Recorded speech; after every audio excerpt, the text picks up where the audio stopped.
ఓయ్ అందరూ ఎలా ఉన్నారు? Welcome to second part of తానం.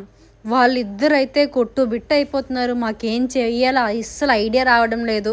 పోనీ అక్కడ ఏం కర్ర కూడా లేదు, పోనీ వాళ్ళకి ఇచ్చి లాగుదామని. అంతలోపే మా ఫ్రెండ్ గారికి ఒక ఐడియా వచ్చింది. వాడి షర్ట్ తిప్పేసి వేస్తే నీటిలో వాడు ఒక హ్యాండ్ పట్టుకొని వాళ్ళిద్దరు కలిసి వచ్చారు బయటికి. దేవుడి దయవల్ల అయితే వాళ్ళైతే బయటకు వచ్చారు.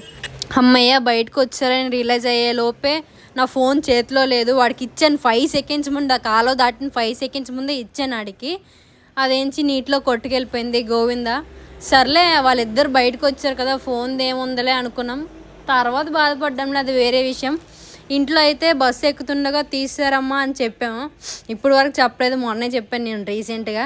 మళ్ళీ రీసెంట్గా మొన్న మా ఫ్యామిలీ మెంబర్స్తో వెళ్ళాం తోనం. బాగుంటుంది తోనం అయితే ఎంజాయ్ చేయడానికి, కాకపోతే కొంచెం జాగ్రత్తగా ఉండాలి. సో మీరు కూడా ఒకసారి వీలైతే వెళ్ళండి, కాకపోతే జాగ్రత్తగా ఉండండి. ఇంకా ఎందుకు సబ్స్క్రైబ్ చేసుకోలేదు, కొంచెం సబ్స్క్రైబ్ చేసుకోండి. సరే మరి ఉంటాను, బాయ్ బాయ్.